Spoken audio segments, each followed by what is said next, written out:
Yes, people, welcome back to World Cup 2023. The women are killing it. Match review time. England won, Denmark nil. But before we get into it, people, let's smash the intro.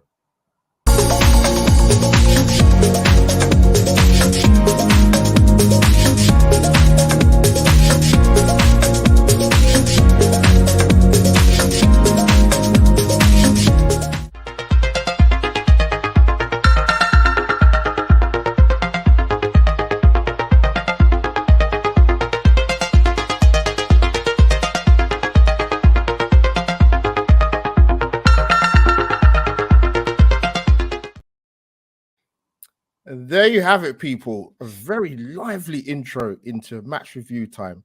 Good morning, good afternoon, and good evening to wherever you people are, UK and abroad. But yes, people, smash the like button for both me, for my channel, and Holly's channel, because it's a live broadcast going on both channels. So put your Arsenal colours to the side for once, and put your Tottenham colours away to the side as well. I was going to say forever, but that's not fair. That's not fair, Holly, because this is a joint broadcast. But people, smash the like for both channels. Holly, another show, free down. How have you been, my dear Holly? Not bad, not bad. Like I say, I'm glad you didn't say forever. I kind of knew it was coming. But no, I'm happy to be back. It'd be good to dissect everything that went on in the England game and other games as well. So no, thank you again, Albert. It's going to be a good one.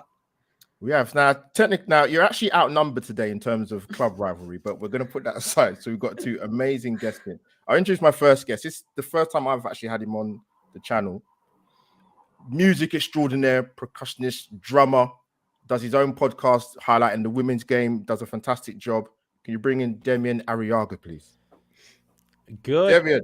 Morning. That intro, if it was 4 in the morning in LA and I was just waking up, that intro, let me tell you, I am fully awake and ready to go into a marathon, into a fist fight, into playing music, whatever. I am up, my friends. I am up. Thank you for having me. No, damn, it's actually playing. I know you're a busy guy, man. So we've collabed before, but it's a long time ago. But now to get you on for this tournament, love you to pieces, brother. So thank you for coming on. Thank you. I'm very flattered to be here. And Holly, so very nice to meet you. And you. Yes. No, love. And of course, last but not least, Nicolau stroke hybrid squad. Sophie, it's a pleasure to get you on. Thank you. I am so not ready for this. Unlike Demian at 4 a.m. here in La La Land, he looks fabulous. Look at his whole setup. If I gotta admit, by the way, hi Holly, hi Albert. Thank you for having me. If it wasn't for Vinny throwing up at like 3:30 a.m., I'm not sure I would actually be here right now. So please show your gratitude to the Highbury squad mascot, Vinny, for me being here. And yeah, hi everyone. So Sophie, it's an absolute pleasure. We know the difference in terms of time delay, and Vinny, get better soon. But yeah, this has been a great start to the tournament. I've managed to catch some games, even though with the time difference. I'm sure we've all struggled with it at some point.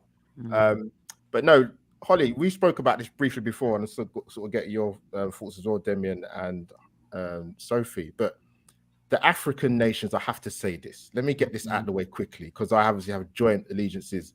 We bring fire and vibes before games, during the games, and after the game. Now, I'm sure you guys have seen the clip. I'm going to share this. I've heard it about 1 million times. The South African team, I think it's before the first game. Amazing. This is the way to get yourself up for a game, I would say. So anyway, Holly, hopefully I've got this right. Hopefully I've got it right. Where is it? We're going to play it because I absolutely love it. Here we go. Let's play that. Vibes, people, vibes. Good voices as well.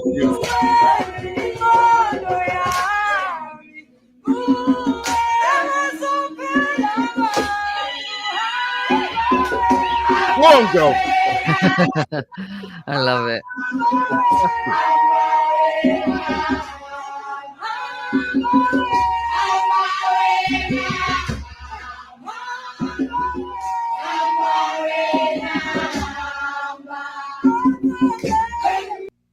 How can you not get vibes off of that? People? Yeah. And I have to give a quick shout out. As you can see, people, there's a particular shirt in the background to my right. Big up to Nigeria, the Super Falcons. Massive. On paper, that result should not have happened if you're going by ranking. And the girls done are super, super proud. They're in an amazing position now to qualify for the next round. Big up to Asisat Oshola. Look at them fantastic celebrations, people. There's obviously one fixture that I don't want to happen because it'll be very difficult for me to support. But hopefully that may not happen, so I won't have to go through that kind of problem. But I've got my two amazing guests here, so let's get stuck into it in terms of England, the Lionesses, 2 wins out of 2 clean sheets. I watched the game back. I'm going to kick off with Demian first. Hopefully you've seen highlights or extended highlights of the game. How can I start this? So England make 2 changes. Now, Serena Wiegman's been spoken about. She likes to stick with a same 11, but I think obviously because of the players we've lost before the tournament and the crying out for a starlight that's lit up the tournament as she came in for the second game, Lauren James. So what did you make of sort of the changes England made and the performance against Denmark? Well, first of all, thank you again for having me. I appreciate it. And I speak as a fan, not an expert. I just want to put that disclaimer out there. No worries. I love the Lionesses, and I love seeing them succeed because it's adjacent to Arsenal, adjacent to the WSL, and it's obviously adjacent and very much women's football. So anything that propels women's football forward is amazing. That's why watching this World Cup is so tough for me because I literally do not want any nation to lose. I don't want any player getting injured. I want everybody to win all the time, especially the Dutch, but we'll get to that at some point. Yeah.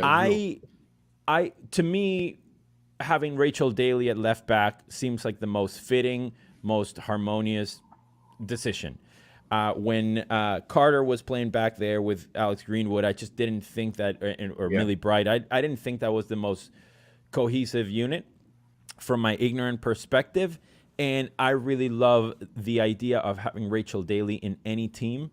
And due to her attitude of, I'll play wherever you want, but I just want to play, having her as left back or goalkeeper or right forward, it doesn't matter. I would like to see her play and would want her in my team.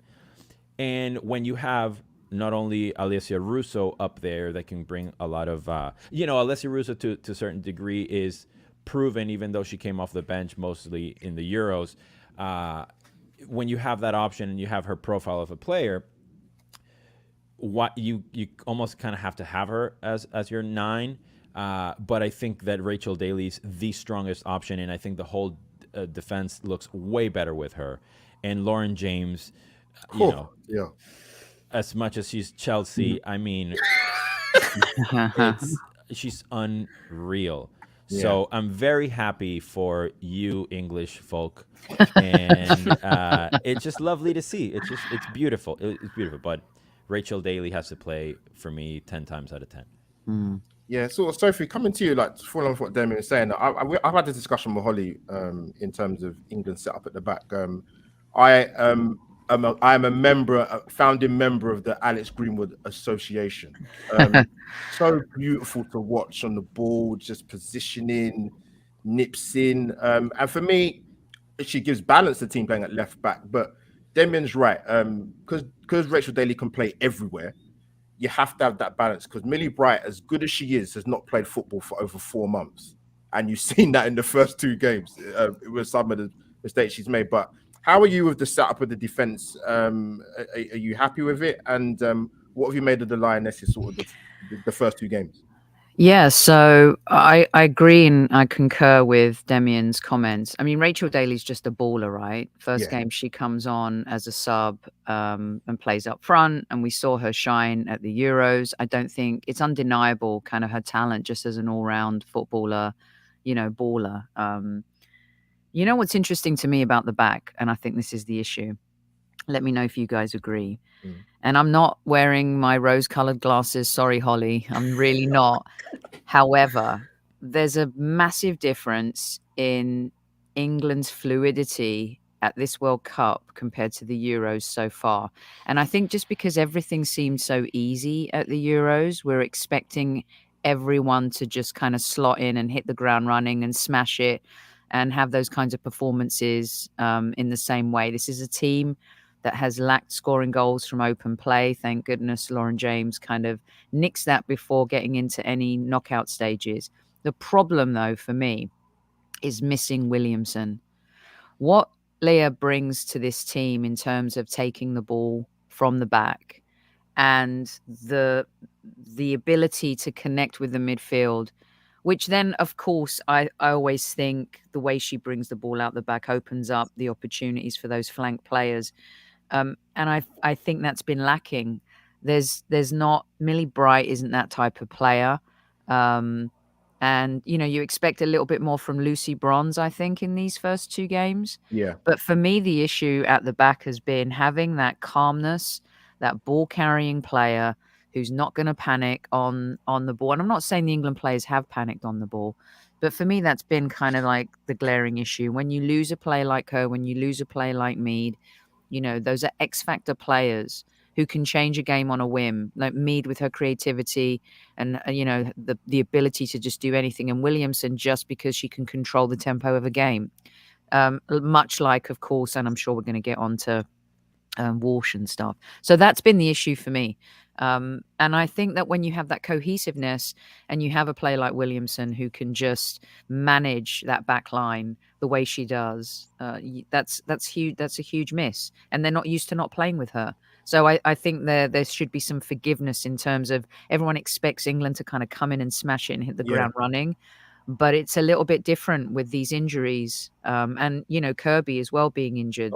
These are massive, massive losses. So, but they have the depth to cope with it and there aren't any excuses. But that for me has been the biggest issue at the back. Sophie, fantastic. Holly, before I come to you, Holly, I'm going to get your quick thoughts actually, because I sent you there's a great piece by Ellen White for BBC Sport yesterday, speaking about, obviously we're going to come on to Keira Walsh and England, how they're set up defensively, because Sophie makes a good point about 5 hours and 43 minutes for England's first goal in open play, and what a goal it was. I think what I noticed yesterday, particularly after watching the game back, is I get it, you want to push your fullbacks up high, but not both of them going. No. Because when Lucy Bronze goes, we are very, very badly exposed. And I don't think she particularly had a very good first half. Second half, she was a lot better, by the way. But yeah, just to get your quick thoughts, really, Holly. I think it's kind of what Sophie said, in a sense that as much as I say that I am a Spurs fan, I do love the way that Leah and Mido play. And the fact, like we said, we are missing those key players. And when they play with each other week in, week out in their teams, and then to go to World Cup and they're not there, it is a major blow. And like you said, where we don't have Leah commanding the back and those two flank on, we are overexposed. And I think that is something that we maybe need to look at and address. Obviously, we'll get on to Keira Walsh in a bit, but without her there as well, I think we're going to be exposed in the middle too. So yeah, I think maybe going forward, we need to say to the fullbacks, one of you go while one of you stay, and kind of alternate it, because they're good enough footballers to be able to work that between each other. So yeah, it's gonna be an interesting one going forward. But we've seen that Serena's made changes when she needs to, which is, like you say, it's nice and fresh. So hopefully she'll be able to manage it going forward. Yeah, Holly, come in with your quick fire question. So yeah, I was just going to say, because obviously we've mentioned like Daly, and I know, Damien, you've spoken a little bit about Lauren James, but the way that she's managed to obviously make an impact in that second half against Haiti, and then to come on and start the game and make an instant impact, it does show the quality that she does have. Sorry, Damien, to you, my friend. Excuse me. I've always felt that she's a special player, and what special players tend to do is sort of seize the opportunities that they are given. So that means, transferring to a new squad because they're needed, or sometimes their colleagues are sort of in a dip of form. And, her teammates haven't excelled. Lauren Hemp hasn't been as good as she's been in the past. And she's come in like a total pro, and oh my God, I sound so American. She has come in and delivered. Sound more like a Venezuelan. Go. Yeah, exactly. Thank you. A Venezuelan with an American accent. I'll do that. So I'm not surprised by this. Is what I'm trying to say, and it's such a great problem to have for you guys, to have to pick among so many players. And of course, I agree with Sophie in terms of Leah and Beth Mead missing. And you always wonder who's going to step up, and when are they going to step up? Well, Lauren James has stepped up in the second half of the first match and the whole of the second match.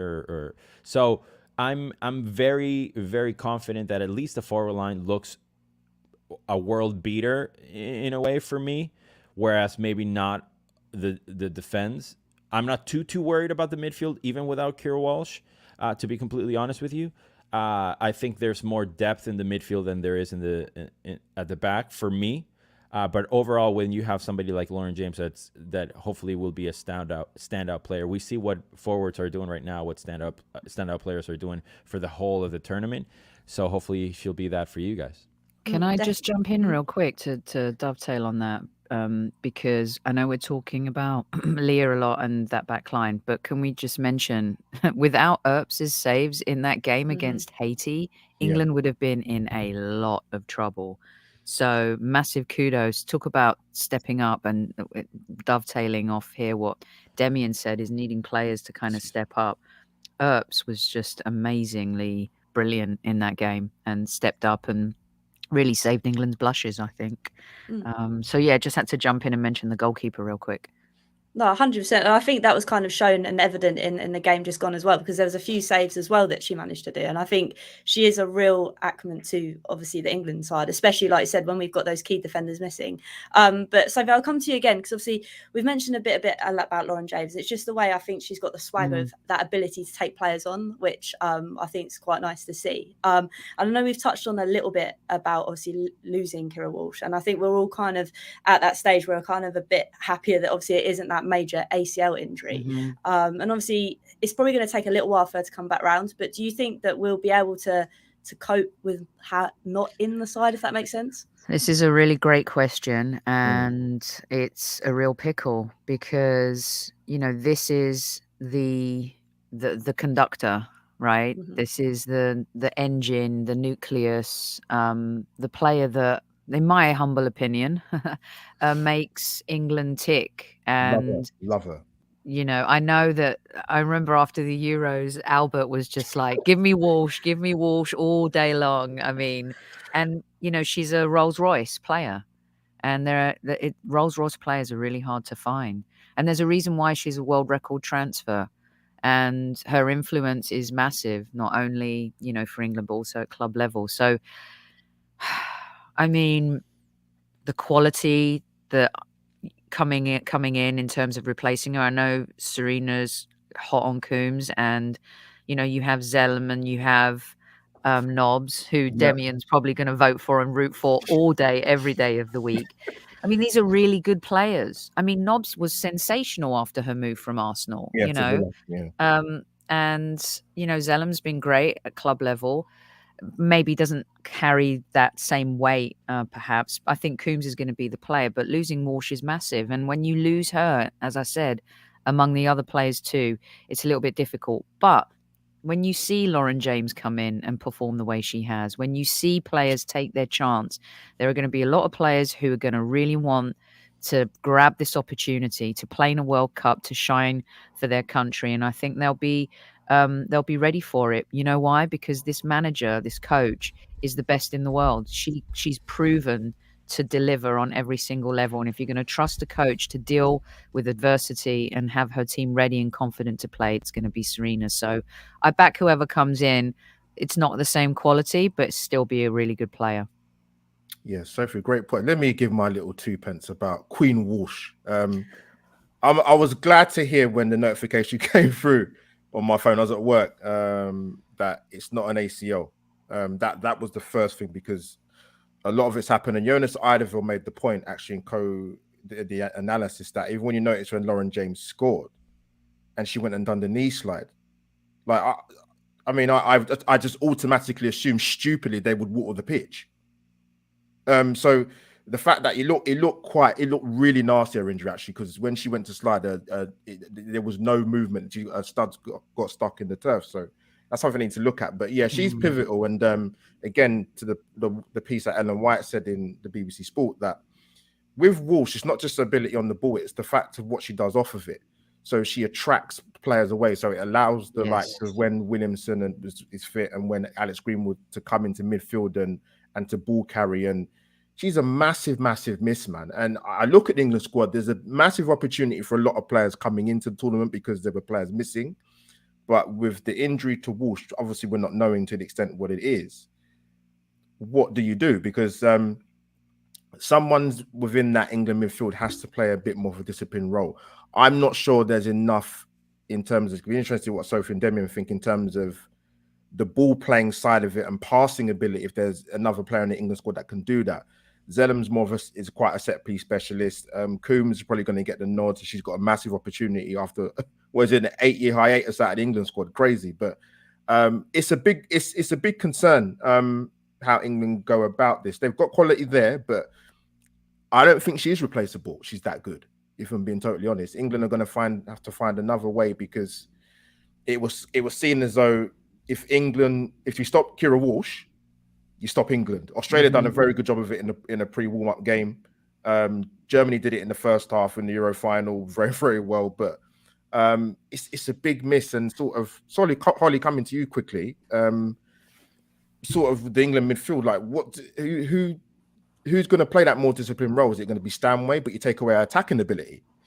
It's going to be very difficult, like you said. I think the only person that's probably qualified to be able to do so is Sarina. Like Sophie said, she's the woman to be able to put the right person in at the right time. So I hope, like you say, if we put Stanway in, then we've got to hope that we've still got a good force going forward. And like Damien said, but with our strike force, you'd like to think that we are able to do that if you do drop Stanway back. So it'd be interesting to see what she does. But then when we slotted Coombs in towards the end of that game, if we manage to get these fullbacks to stay back and go forward at different times, then that might work also. I think we've just got to be able to be adaptable, I think, in the next game. No, good shout. Sophie, come back to you quickly and I'll come to Demian. When I watched the game back against Denmark, for me, England should have been out of sight in 20 minutes. They dominated possession. I don't remember Denmark getting out of their 18-yard, let alone their half. England were very, very dominant. Good passages of play, very confident in possession. But after 20 minutes, I don't really know what happened, to be honest with you. I was quite disappointed with Denmark, if I'm being honest. I thought England let them back in the game more so. Denmark really playing much better. What was your thoughts? Well, they nearly equalised at the end, didn't they? I mean, but for the post, I mean, in the first game, Earps, and then in the second game, right at the end there, could have been a real dagger for England. It's the same thing, with the Haiti game as well. Once they scored the penalty, Haiti took over the game in midfield. And, okay, Walsh was playing in that game. So, but I think there's a lack of support around her, and there was a lack of support in that midfield area. And you bring up a really great point, Albert, because without her having that control in that midfield, what does that midfield look like against better opponents? Yeah. China's not going to be an easy match either. And I feel that there's a little kind of hesitancy and a lack of, dare I say, confidence in this team. I don't know what it is. They're just not playing with the same flair and pizzazz and belief, and you lose key players again. I think it really harms them. Also, you're coming into this tournament with massive pressure. You are one of the favorites. Going into the Euros, it was more kind of one of those, oh my goodness, can they do it? This would be a dream scenario type of thing, where you hope they kind of build on losing in the previous tournament in the semis. They can come into that. They're on home soil. There's this euphoria and this magic that you ride on. But you're going into a tournament and you know what it feels like now to be a US women's national team type. The pressure's on, the stress is on, everyone's expecting you to deliver. And I think they're feeling that a little bit. And we're not seeing that free-flowing type of England football under Sarina in this tournament so far. It's a little bit too safe. Yeah. But again, at this point, just get the 3 points, win the group, and get out of there. I mean, I say win the group loosely because the games that are coming up potentially are all a bit tough. So, yeah, I think once the knockout phase, and I'm saying that I shouldn't be because they haven't qualified yet. So slap me on the wrist. We will. But I think you'll see a little bit of a difference in England, in the US women's national team, even in the Dutch team, the Germans. They'll just kick into another gear, and I'm hoping England can do the same as well. No, great shout, Sophie. That's why I love getting you on, Sophie, when I do it. Just to love you, Sophie. But coming to Damien. Your $50 is in the mail. Yes, thanks, Soph. FedEx. That's coming to you, Damien. So with the same question, but also as well, I want to get your thoughts on Chloe Kelly. I like Chloe Kelly. I think she's very direct, great crossing ability, but I think for my issue with her, I can decision making in the first game and in the second game. So yeah, just your thoughts, sort of what I asked Sophie, and obviously your thoughts about Chloe Kelly in particular. All right, let me try to keep my thoughts straight and try to answer as many points as possible. I think any player, any team that is missing Beth Mead is not the same. Yeah. Any team missing Leah Williamson is not the same. When you have a team that's missing both, and Frank Kirby and now Keira Walsh, obviously it's not the same team, right? But not every team has Keira Walsh. So what happened in the sense that she is replaceable for teams that don't have Keira Walsh. So you learn to play without Keira Walsh. So you literally have to play without her. So if England, it's all about expectations and assumptions for me, right? So if you expect England to be the same without Keira Walsh, you need to shift your expectations. That is not happening because literally she is not there. It's like Arsenal without Lia Valti. It's not the same team because Lia Valti's not there. So you adapt. You have to change, right? So to sort of morph it into the way that England have been looking, I like to think that I know more than I really do. And I like to think that Sarina and other teams in other levels at this level, they can play mind games and they can afford, some teams can afford the whole let them have the ball philosophy. And it could be a plan to a degree to play in second gear or let them have the ball so the next opponent thinks that we are not as dominant or we are not as ball playing as we used to be. Like, I like to think that it's a way for me to remain engaged and love the sport and be pleasantly surprised. So what I think might end up happening is that you have a shift in formation overall and you play more of a 4-2-3-1 with somebody partnering up Stanway. Yeah. Whether it's Zellem or a Jordan Nobbs or something like that, or you partner somebody else deeper and Jordan Nobbs plays as a 10.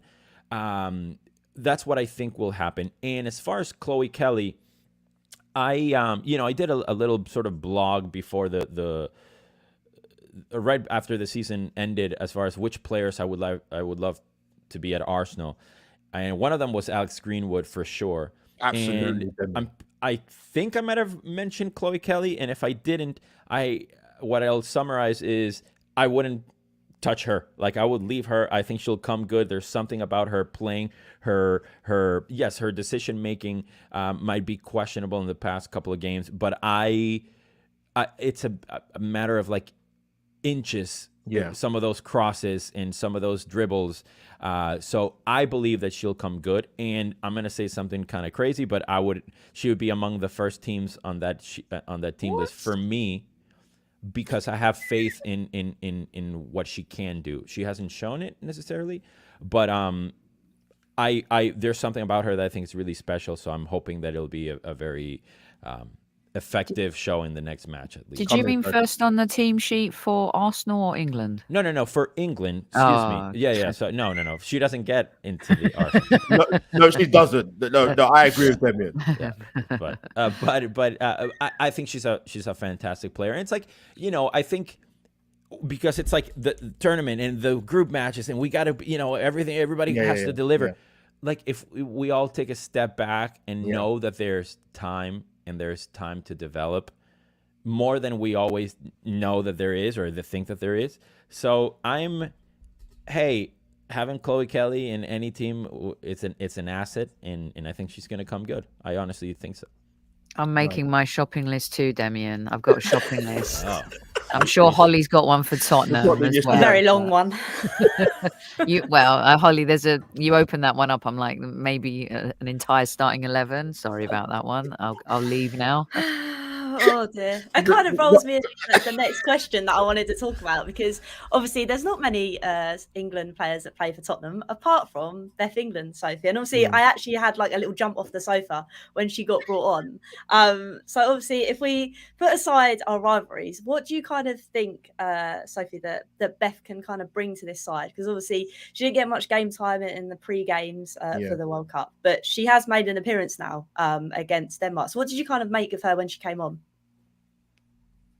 To Sophie, I love it. The token Tottenham question, bless. Slip it in there. You know what though, rivalries aside and stuff, I'm really happy for players who get those moments, and I think a lot of them have earned it, right? And so to see her come on, and did she set the world on fire? No. But a really good player to have. And every squad needs players like Beth England, right? So, I'm sure as a Tottenham fan, you were really proud and really happy. Do you feel like she deserves more? Do you feel like she's a player that deserves more? I think I'm kind of on the fence, which is what I normally do as a Spurs fan. But I think it's because of where we were as a side, Spurs, in the WSL, that she made that move from Chelsea to Tottenham. We were struggling bad, and she managed to save us from getting relegated. So I think in that kind of respects, do I think she deserves more in England? I think it just depends what Sarina thinks. When England's lacking scoring goals from open play, why not, right? Why not give a player like Beth a chance and stuff? I mean, of course, that we know there are other players ahead of her, but it's nice to see players like her get a shot, and I think that Sarina's going to have some tough decisions to make, because England really do need to start scoring goals. It's getting a little bit worrying, isn't it? But I think maybe with the inclusion of James, who I've been disappointed with since the Euros. She just hasn't shown up in the big tournaments, and it's really shocking, to be honest, because she's so talented. And of course, we know at club level, like the kind of expectation and stuff. So there's opportunity, and why not Beth? And that was kind of leading on to my next point to Damien, in the sense that I know Sophie's touched on it. Do you think that there could be more for her in the upcoming games, especially like we're struggling from scoring from open play? Yeah, I think that so Sarina she's a genius, and she also has somewhat of a predictable way of working, as she did with the Dutch. She has her team that barely ever touches, except for an injury, to a fault, where a lot of people sort of blame her for some injuries. So what is it similar to the Euros? Well, you have your star striker, and then you have a super sub type of situation, right? So I think Russo is Ellen White, and Beth England will be Alessia Russo. I think that's how she might see it. So I expect her to come on every single match at the 66th, 70th minute or something like that. And to Sophie's point about Lauren Hemp, I think what that does, obviously, it allows Lauren James to shine, and at the same time, it could shine such a bright light on her that people forget about Chloe Kelly, and Chloe Kelly does her thing, and it's all a big plan that Albert and his always serious face, never smiling face, would love. So those are my 2 cents. Sorry, I didn't help that I was both muted then. Go on, Albert. That's not a good idea as we're co-hosts. We cannot both mute ourselves. This would be a very ridiculously boring show.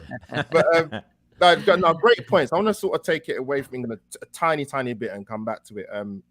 There's been some. Demian, you make a good point, I think, or Sophie, but you both really made good points. But in terms of, I mentioned this on one of our other shows, me and Holly done that.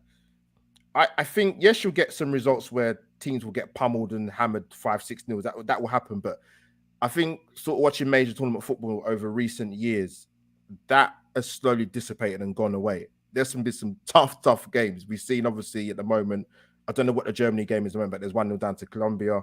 You know, you had Philippines beat New Zealand the other day. Obviously, my Super Falcons beat Australia in their backyard. You're going to get some surprise results. You will. It's tournament football. But sort of come, we had a heavyweight game a few days ago with USA versus the Netherlands. I know you two would have seen. I'm going to come to Debian first. This is Demian's jam right here. Let him have the floor. We've obviously my mouth with orange tape. Yeah. No worries. We've obviously got one of our Arsenal ladies as well, Pullover, playing for the Dutch. But yeah, what did you? I saw highlights of the game, obviously, again because of the timing. But Netherlands started really well. I thought they started really, really well. Personally, I thought it was good in the first half. What did you make of the Netherlands as they shaped up in the first 2 games and USA? Go on, Demian. It's all yours. Oh my God, do we have 7 podcasts for this? Do you have 700 hours of but really quickly, this is something that I want to mention from a Venezuelan American perspective. Living in the U.S., and Sophie, as a pioneer of women's football coverage in this country, knows it has grown exponentially, right? And for me, in my perspective, I'd love to get her perspective as well. Whenever the U.S. have won the World Cup, it has been massive for women's soccer, right? It's just grown. But when the England Lionesses won the Euros, it was huge for world football. I find from what I've seen, it's been ridiculously amazing. So the growth in the past, since I've been watching women's football since last World Cup 2019, the growth that I have seen has been exponential, and to the point where I no longer think that the U.S.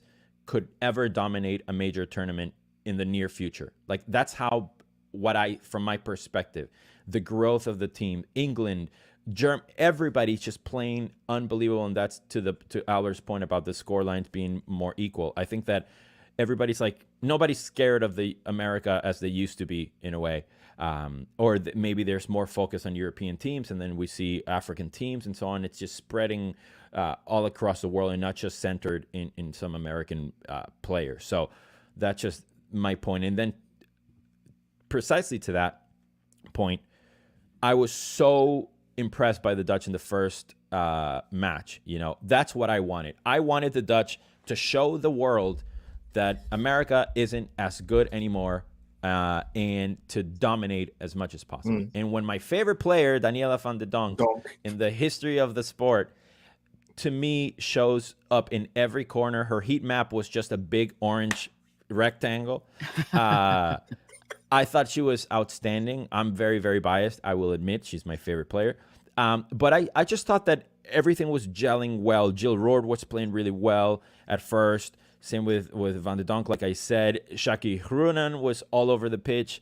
And I'm not too confident with the wingbacks. I don't love Esme Brucht, and I'm not a massive Victoria Pelova fan. I think those are actually our weakest points so far. Not so much Pelova, but her link-up play with either Lineth Berenstein or Lika, depending on when they flip-flop. So I think she might be the right player for the right system, but I don't see her gelling well up front. And same with Esme Brooks. Like, if one side was just like stellar, like, wow, look at our left side, it's just like amazing, you know, bombing forward or whatever, I don't see it.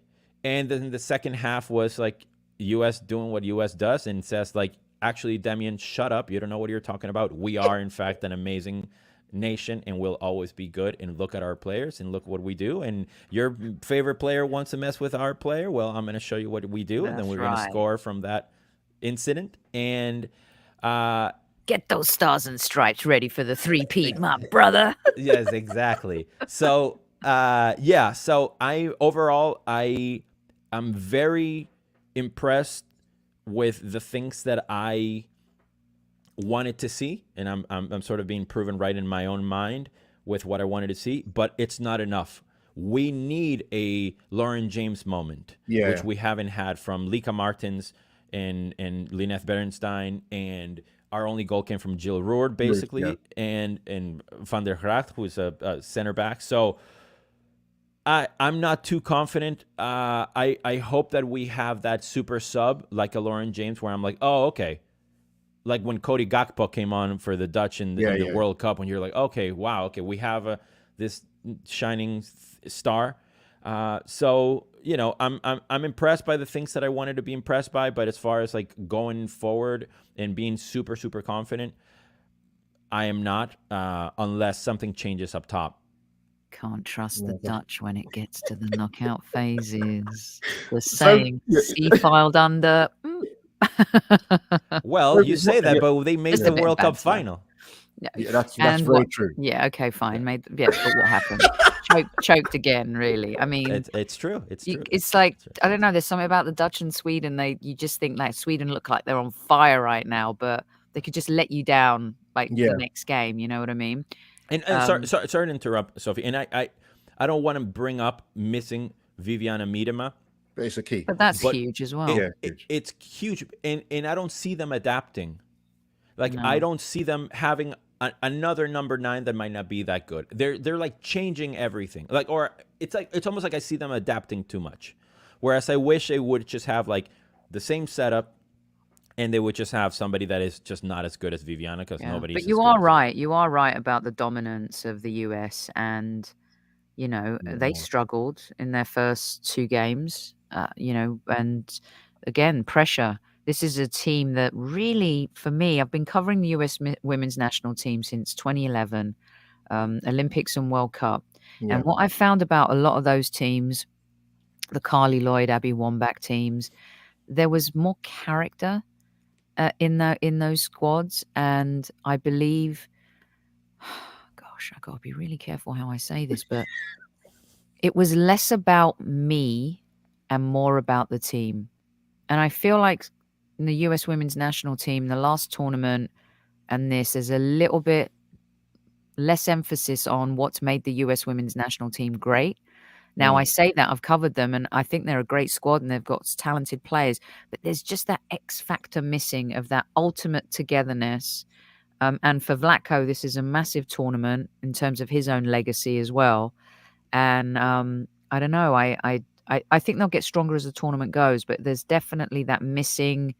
So, Sophie, let me jump in quick. I'm so glad to get you on and ask you about USA team. So, first, 2-part question. First part question is, do you think USA are more effective with Rose Lavelle starting or coming on? That's the first part. That's a great question. Yeah. And secondly, is it for you? Is it working with Alex Morgan? Because is it better to play Sophia Smith down the middle? Because they've got some good players, Rodman, like I said, Sophia Smith. You've got is it Lindsay Horan and midfield Sullivan? They've got some Crystal Dunn's playing for about 500 years. You've got Alyssa Thompson now, that, you know, the X Factor player that can come on and be like, have a Michael Owen moment. Yeah. So what's your Argentina? Yes. What's your thoughts on that? Okay, I was really surprised that Rose Lavelle was on the bench. I am as well. And I just don't.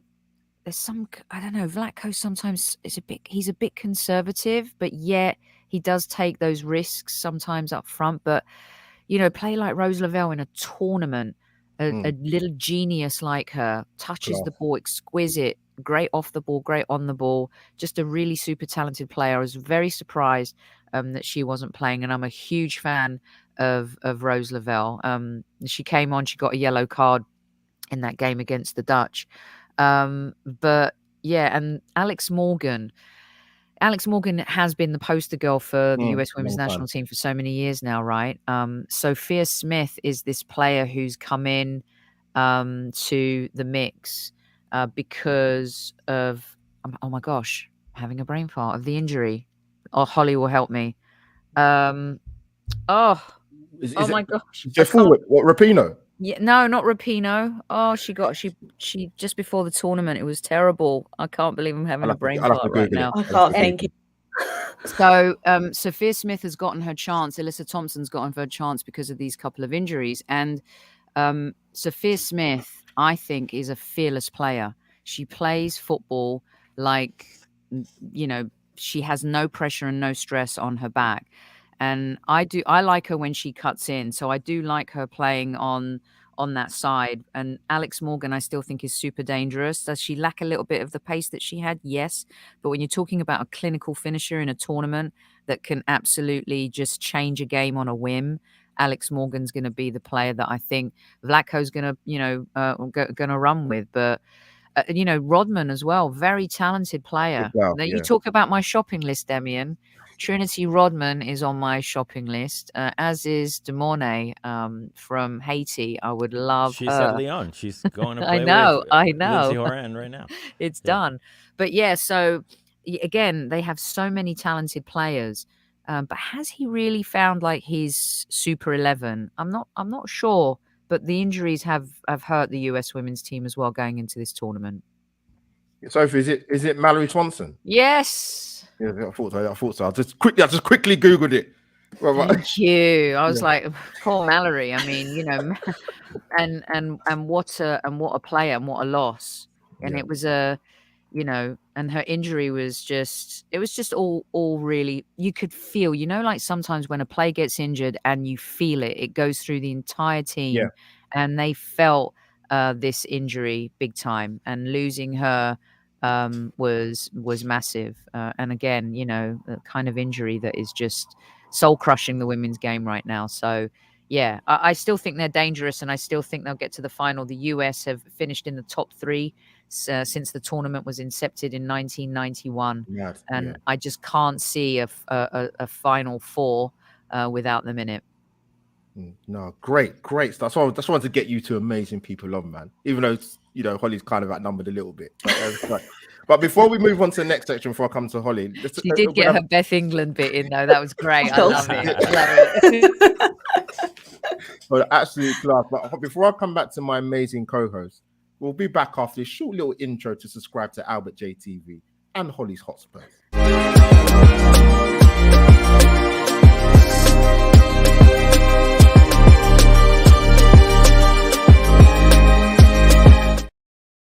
And there you have it. Subscribe to Albert JTV and Holly's Hotspurs. I never thought I'd say that in the same sentence ever while doing YouTube channels in my entire life. But we put our club allegiances aside for one moment. Big shout out to Amanda Ilstedt for Sweden, who'll be our new centre back at Arsenal. 3 goals in 2 games for a centre half. Incredible. Set pieces wise, Sweden are going to be a very difficult side to contain. They've got some really tall girls, man. Jesus Christ. But coming back to Holly, my amazing co-host, fire your next question. I was just going to say, because obviously we've touched on it a little bit with games that we've kind of been surprised by. And I think for me, it was definitely the Morocco one, which that was a madness. I don't know how they managed, but I think it was their first win in the World Cup. And obviously they're like the second lowest ranked team or something like that. So that was crazy. So Damien, I wanted to get from you, what so far has been the game that's kind of taken you by surprise? I think the Australia Nigeria match. Yes. My wife was watching it. I kind of cool. fell asleep, and she's like, "Babe, I don't give a beep that you're sleeping. Wake up." She woke me up at like minute 5, and I'm so glad she did. The athleticism, the dynamism, all this. It's like the football of the future, what we want to see, or where the women's football is headed. And I just thought that was amazing. And the one that that has stuck with me the most has been definitely the Ireland-Canada game. I was rooting so bad for that Irish team, and I still love them. And I just feel they deserved at least a point, and it was just soul-crushing. So in a very biased way, I think that's the one that has actually surprised me the most, because I felt after that goal, I'm like, and this comes from an atheist, I'm like, the football gods are rewarding Katie McCabe and the entire Ireland nation with this Olympico, and they're going to win, and it's going to be historic. And it wasn't to be, sadly. But she did get that banger. She did. Goal of the tournament, most likely, but So, no, I'm glad. Sorry. Damien, I'm glad you mentioned Nigeria again. I mean, listen, we've got some players, man. Obviously, Oshoshana up front is the. It's almost like there's subliminal messages somewhere that planted a seed of Nigeria.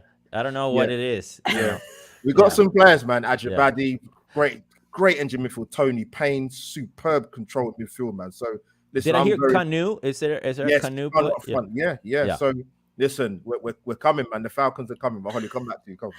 And I was just gonna pose the same question to Sophie as well, in terms of is there a game that stuck out for you or a game that surprised you from the whole tournament so far? I have to say, I mean, the England-Haiti game surprised me. And Haiti played some really lovely football. And I love seeing, the Vietnams, the Haitis, Nigeria. I'm going to have to go with Demian, though, on this one. I think Nigeria have been a breath of fresh air. Love the tenacity, just the way they play. And I'm loving not seeing these 12, 15 nils that everyone was just moaning about last time. Of course, we've seen some high-scoring games. However, the competitiveness in this World Cup's been great. And I'm loving seeing – I think it would be amazing to see one of these teams go deep into the knockout phases. It really, really would. So I'm loving the Nigeria story as well. Right, and Albert's good books, that is. But but I think, like you you both said, it is nice and refreshing to now see that these scorelines are not humongous, and if they are, it's competitive throughout. Because I think that's the one thing that's putting others off in terms of watching the game, because it's such high scoring in terms of the competitive isn't quite there, which is quite nice now to see that it's developing. But I'm going to come back to Albert to share his next question. Well, I thought he was going to ask about my thoughts. You obviously. They've been well looked at already, but go for it. No, there's been some good games. Like I said, I sent you the clips of the highlights of the. I don't know how South Africa drew that game. They was in such a commanding position against Argentina. That was one of the goals. That was a crazy game. Oh, that goal, the first goal, I think it was Argentina. Is it Nunes? That was unbelievable. Yeah. It was like about a 30-yard strike. I said, vote. There's been some great games. I mean, the Brazil goal, I think it was the second goal in their first game. Oh, Worley. Honestly, the Calypso football, man. Yeah. And then we saw the heavyweight game with France and Brazil. The most famous centre-back probably of all time, Wendy Renard's getting the winning goal. There's been some great moments so far, and there will continue to be some. But Holly, yes, thanks for the asking me. But I want to see Marta go deeper into the competition one more time, man. It's got to happen. 100%. But yeah, we are 52 minutes in. God, this has flown by. But we're not going to keep you too long because obviously time difference, and you probably want to go back to bed, which I understand. But no, it's great to get you guys on. But yeah, the last thing I sort of want to ask you, obviously England got one more group game against China. I think China are ranked 14th. So that's not going to be a pushover game. I expect a better performance from China than I saw from Denmark in the second group game. So how are you feeling sort of coming to Denmark and England going into that last group game against China? I think, part of me wants to say like, hey, it's so even and there's no, I think England need to stamp their authority nice and early. And I would be surprised by anything other than a 3-0, 4-0 win, to be completely honest with you. Very confident. Oh. Yeah. I mean, I know that China, every team seems to be so compact and so good, basically. But I still think that there's room for some unevenly matched matches. And this is one of them that I see potentially as being, not, it wouldn't be a bold prediction to me saying that they would win, 4-0, 3-0, like I said. Oh, fair play. And so last but not least, coming to Sophie Nicola. Sophie, what's your thoughts about England's last group game coming up? I feel like there's going to be a performance in this one, a performance and a result. I get people excited again, kind of alleviate some fears. So I do fancy, it's not going to be easy. I think it's going to be tough. But I think they'll rise to the occasion. I do. I fancy a 3-1. I don't know how they'll score against Earps, but I somehow fancy a 3-1. That's all I'm saying. Nice. You're just being nice, yeah. No, fair. Great shot. Serena Wiegman. I don't think I've ever seen that animated after that Lauren James goal. I was like, wow, I've not seen that before. She comes to the calm demeanor, well-spoken Dutch, but no, she was. That was relief. I've not seen it animated like that, but come on, Serena Wiegman's Blue and White Army. Let's get in there. And obviously my Super Falcons as well. But I want to thank the amazing people in the chat. I want to thank our amazing, amazing guest. Demian, you've been an absolute superstar. Tell the people where they can find you, my friend. Thank you for having me. It's an honor to be part of this panel with obviously Holly, you, Albert, your wonderful smile that lights up a room. And I'm talking about Holly, actually. Thank you. Yeah. And of course, Sophie, you know I love you. You're my friend, but you're also somebody that I look up to. People can find me at That Arsenal Women Podcast. And also I write every single day on a blog called ThatArsenalWomenBlog.com.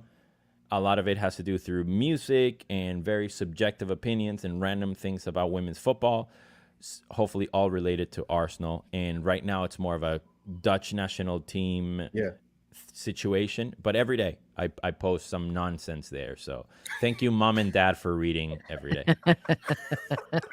David, class. Thank you. I appreciate you coming on, man. Classic. Absolutely. And of course, last but not least, Hybrid Squad stroke Sophie Nicola. Sophie, I'm sending you a big virtual kiss. Just don't tell the other half. I won't. Tell her. You'll find Sophie. Tell us where we can find you apart from your amazing channel and everywhere else. Yeah, at Highbury Squad, give us a go. We're going live. Today is Sunday, right? Yeah, so we go live tomorrow, Monday Madness. I have a very special guest co-hosting with me tomorrow, so watch out for that. And Demian will be returning on Wednesday for our women's show, and it would be great to have you guys on the show in the next couple of weeks as this World Cup gets, even more exciting. Thank you for having me, and I really appreciate it, and I love what you're doing, and you know that.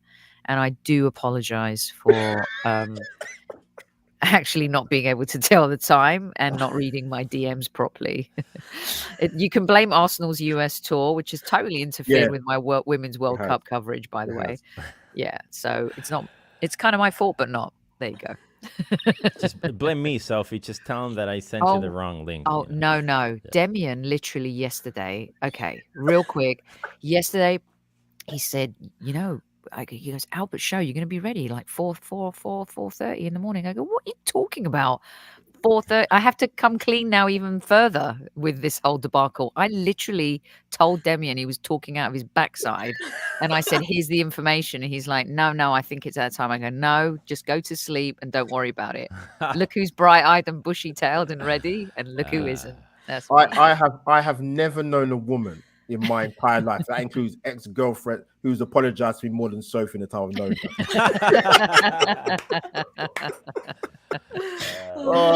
Sophie, I love you, friend. Anyway, I love you and Holly. You guys do great. You're really good together, and I love coming on. Thanks for having me.